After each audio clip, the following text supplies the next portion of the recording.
ከፋፍ ከገደሉ እና የልጁ የፍቅር ታሪክ። ከፋፍ ከገደሉ የሚለውን የተወዳጁን የኤፍሬምን ዘፈን እያዳመጥኩኝ ዩቲዩብ ላይ በለመደ እጄ ከዘፈኑ ስር የተሰጡትን አስተያየቶች ለማንበብ ገባው።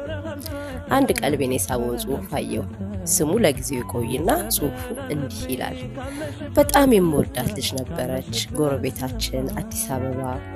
ቤተሰቦቿ ጣሊያን ሀገር ነበሩ እና እኔም እሷ ጣሊያን እንደምትሄድ ስሰማ ለምን ቀድሜ ሄጄ አልጠብቃትም?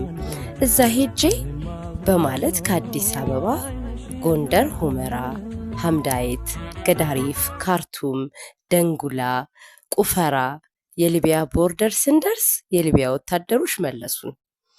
ከካርቱም ቁፈራ ድረስ ሰሐራ በረሃን አቋርጠን በመኪና 6 ቀን የፈጀብን እና ያንን ሁሉ መንገድ ስጓዝ እሷን እያሰብኩ ይችን የኤፍሬምን ዘፈን እየዘፈንኩ ጓዝ ነበረ። በተለይ ሰሐራ በረሃ ላይ ሌሊት ስናርፍ አሸዋው ላይ ተጋድሜ ሰማያዊ ሰማዩን እያየው እዘፍንላት ነበር። ምን ዋጋ አለው? ከንቱ ድካም፣ ከንቱ ልፋት፣ ሌላ ግብታ ልትወልድ ይላል። ከፋፍ ከገደሉ ከሚለው የኤፍሬም ዘፈን ጋር የተቆራኘ የፍቅር አስተያየት ያለው ባለታሪክ ይህ ባለታሪክ አስተያየት ፍቅርን ወደ ኋሊት መልሶ ሊያሳየን የሞከረ ይመስለኛል። በተለይ የፍቅር ጽናትን ብቻ ሳይሆን በሱ ዘመን የነበሩ አፍቃሪዎች ፍቅር በአፍ በጅንጀና ሳይሆን በትዕግስት በተግባር ሆነው ያሳዩ ነበር ማለት ነው። አዎ ብሎ ለመደምደም ቢከብድም አፍቃሪው ለፍቅር በዚህ መጠን ሩቅ መጓዙ የመኖር ትርጉም ቀድሞ የገባው ይመስለኛል።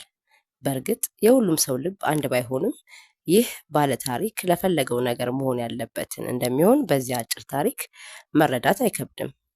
የእውነት አሁን እንዲህ የሚሆንለት ፍቅር አለ? ታሪክ የሚያሰራ ጀብደኛ የሚያደርግ በገዛ እጄ አስተያየት አንብቤ በሐሳቤ ስንት ቦታ ደርሼ መጣው።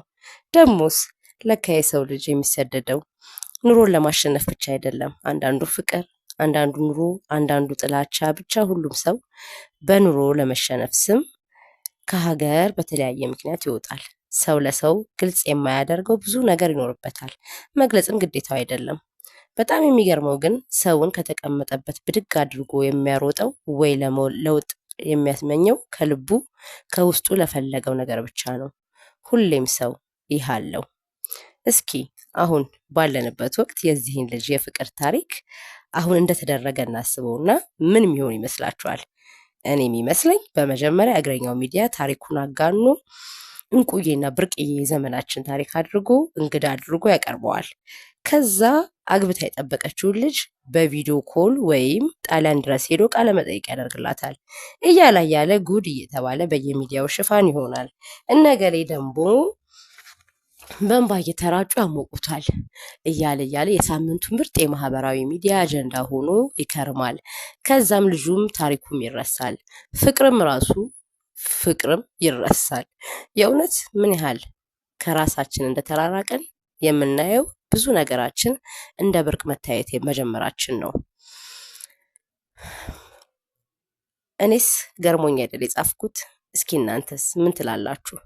እኔ ጽሑፉን ስጽፈው ልቤም አእምሮዬም ማአት ነገር ውስጥ ሆኖ ነው።